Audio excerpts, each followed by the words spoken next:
बहू का 9वां महीना। सुमित्रा जी की बहू रितु प्रेग्नेंट थी और अब उसकी प्रेगनेंसी का 9वां महीना चल रहा था। रितु का पति देवेश उसका काफी अच्छे से ख्याल रखता था, लेकिन प्रेगनेंसी अपने आप में ही एक अलग ही वक्त होता है जब एक औरत कई तरह के बदलावों से गुजरती है। शरीर के साथ साथ उसके अंदर बहुत सारे इमोशनल चेंजेस भी आते हैं और रितु इन सब चीजों से गुजर रही थी। इसीलिए कई बार वो बहुत परेशान हो जाती थी। उसे बार बार बहुत मुश्किलों का सामना करना पड़ रहा था। एक दिन अचानक शाम के वक्त रितु जोर जोर से रोने लगी।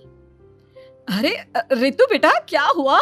तुम रो क्यों रही हो? कुछ नहीं मम्मी जी, बस बहुत परेशान हो रही हूँ मैं। हाँ बेटा, वो तो मुझे भी दिख रहा है, तभी तो रो रही हो तुम। लेकिन परेशानी के पीछे की वजह तो बताओ, आखिर बात क्या है? किसी ने कुछ कहा क्या तुमसे? नहीं मम्मी जी, किसी ने कुछ भी नहीं कहा, बस ऐसे ही मेरा मन कर रहा है रोने का। अरे बेटा, ये क्या बात हुई? रोने का मन कर रहा है? अरे तुम माँ बनने वाली हो, अगर इस तरह रहोगी ना तो बच्चा भी रोने वाले नेचर का पैदा होगा। तो फिर मैं क्या करूं मम्मी जी? मुझे बता अपने दिल की बात, मेरे साथ शेयर कर कि क्या परेशानी है। वो क्या है ना मम्मी जी, मैं अपने पेट की तरफ देखती हूँ ना तो अजीब सी घबराहट होती है।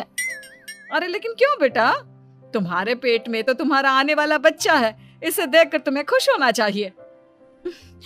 मम्मी जी वो क्या है ना, मेरा पेट इतना बड़ा हो गया है, शरीर की हालत ऐसी हो गई है तो सोच सोच कर डर लगता है कि मैं कभी फिर से पहले जैसी स्लिम और ब्यूटीफुल हो पाऊंगी क्या। अरे बेटा, ये तो कुछ दिनों की बात है, सब कुछ बिल्कुल पहले जैसा हो जाएगा। कुछ दिनों के बाद तुम्हें चिंता करने की कोई जरूरत नहीं होगी। रितु, क्या हुआ? तुम बार बार करवटें क्यों बदल रही हो? रात के 2 बज रहे हैं, सो जाओ ना अब। देवेश, नींद नहीं आ रही है, मैं ठीक से सो नहीं पा रही हूँ। अरे ये क्या, तुम तो उठकर बैठ गई। इस तरह बैठे बैठे पूरी रात बिताओगी क्या? क्या करूं देवेश, पेट की वजह से जैसे ही लेटती हूँ अजीब सा लगने लगता है, ठीक से सो भी नहीं पाती। तुम एक काम करो, अपने पेट के बगल में एक तकिया लगा लो, तुम्हें ठीक से नींद आ जाएगी। वो भी करके देख लिया, अब तो लगता है जब तक बच्चा इस दुनिया में नहीं आएगा मैं ठीक से सो भी नहीं पाऊंगी। रितु, बच्चा आने के बाद कौन सा चैन की नींद सो पाओगी? कम से कम अब तो आराम कर लो। तुम सो जाओ देवेश, मैं बैठे बैठे ही अपनी नींद निकाल लूंगी। और फिर कुछ दिन के बाद सुमित्रा जी के घर पर कुछ परिचित लोग मिलने के लिए आते हैं। मम्मी जी, आप उन लोगों के साथ बैठकर बातें करिए, मैं सबके लिए चाय बना देती हूँ। अरे नहीं नहीं बेटा, मैं कर लूंगी, अभी तुम्हारी तबीयत ठीक नहीं है ना, तुम आराम करो। अरे मम्मी, घर के छोटे मोटे काम तो मैं करती हूँ ना, चाय बनाने में कैसी प्रॉब्लम? अच्छा ठीक है, अगर कोई परेशानी नहीं है तो बना दो चाय। और ये क्या बात है सुमित्रा जी, आप तो दादी बनने वाली हैं। हाँ जी, बस ठीक ठाक तरीके से मेरा पोता या पोती इस दुनिया में आ जाए तो चैन हो जाए। सही कहती हैं बहन जी, एक औरत के लिए ये वक्त बहुत मुश्किल होता है। वैसे बहू की तबीयत तो ठीक है ना? हाँ हाँ, तबीयत तो ठीक है, बस ऐसे ही थोड़ी बहुत परेशानी है जो इस वक्त होती है, उसी से गुजर रही है। पहली बार माँ बन रही है ना, कभी कभी परेशान हो जाती है। सुमित्रा जी रिश्तेदारों से बात करती है और उन्हें काफी देर हो जाती है। रिश्तेदारों के जाने के बाद, अरे रितु बेटा, तुम अभी तक किचन में काम कर रही हो? मैंने तुम्हें मना किया था ना, इतनी देर खड़े रहने की क्या जरूरत थी? मम्मी जी, वो मुझे लगा रात के खाने में देर हो जाएगी, इसलिए मैं साफ उधर बिजी थी तो मैं खाना बनाने लग गई थी।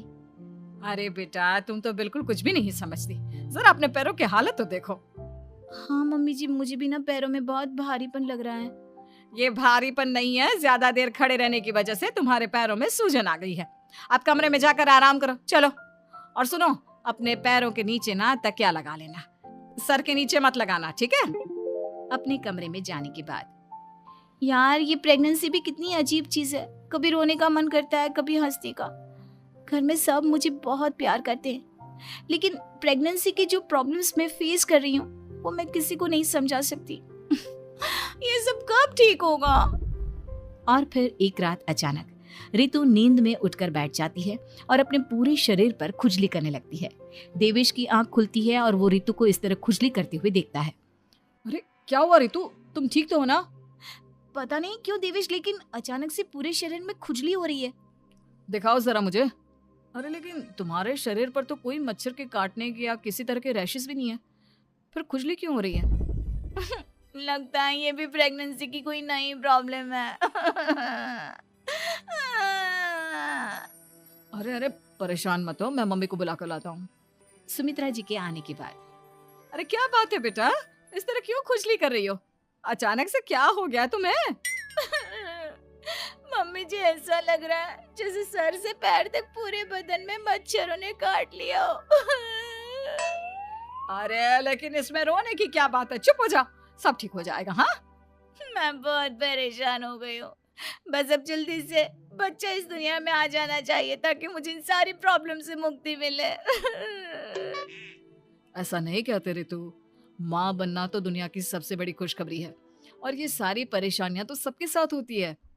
जानती हूँ, लेकिन फिर भी क्या करूँ, रात को सो नहीं सकती। कभी पेट भर के खाना खा लेती हूँ तो उल्टी करने का मन करता है। ज्यादा देर खड़ी हो जाती हूँ तो पैर में सूजन आ जाती है।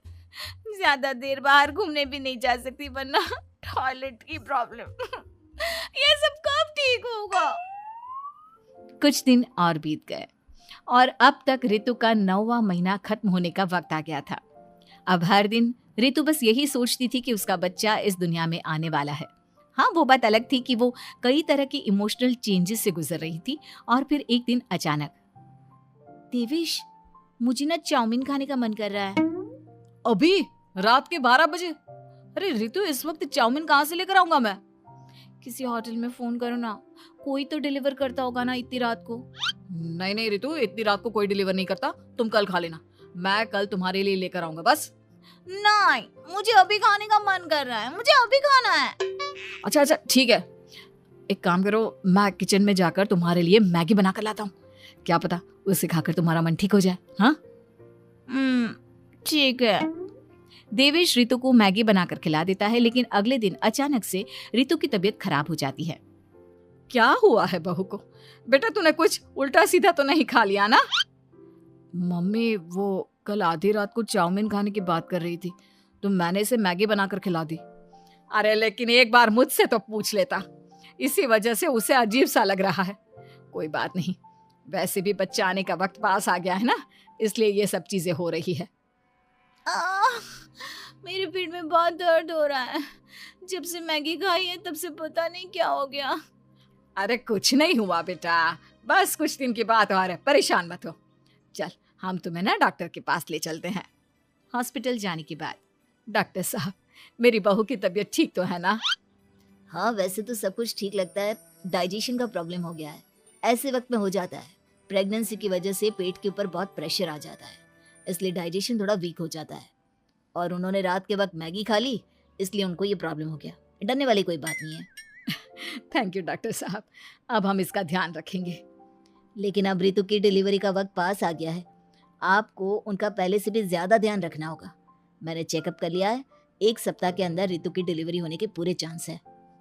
एक दिन अचानक किचन में काम करते करते रितु के पेट में बहुत तेज दर्द होने लगता है। देवेश, मम्मी जी जल्दी आइए।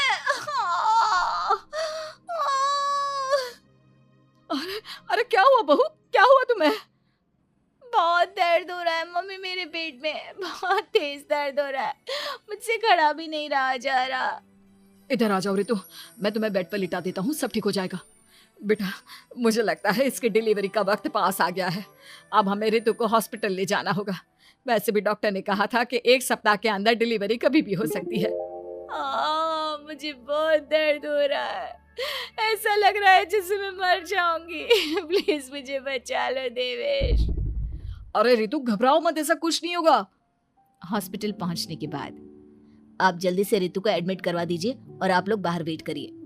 नहीं, मुझे बहुत दर्द हो रहा है।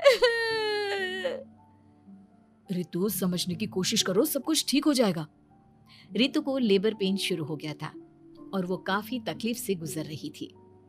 एक बच्चे को जन्म देते समय औरत जिस तकलीफ से गुजरती है उसे सिर्फ वही समझ सकती है। रितु की तकलीफ को देखकर देवेश भी काफी इमोशनल हो गया था। रितु को इस तरह चीखते देखकर उसे बहुत दुख हो रहा था, लेकिन आधे घंटे के बाद जब डॉक्टर अपने हाथ में रितु और देवेश की छोटी सी बच्ची को लेकर आया तो रितु के चेहरे पर स्माइल आ गई। रितु, ये देखो तुम्हारी और मेरी नन्ही सी बेटी। ये तो एकदम परी की तरह दिखती है। दिखेगी क्यों नहीं, एकदम तुम पर गई है ना, इसलिए। लेकिन मम्मी, उसकी नाक तो मेरे जैसी है। अच्छा ठीक है, नाक तुम रख लो, बाकी सब मेरे जैसा। देखा रितु, तुमने कितनी तकलीफ सही, लेकिन उस तकलीफ के बदले तुम्हें भगवान ने ये छोटी सी परी दे दी। और ऐसा सब औरतों के साथ होता है। तुमने बहुत हिम्मत रखी है बेटा, और इसका नतीजा आज हमारे सामने है।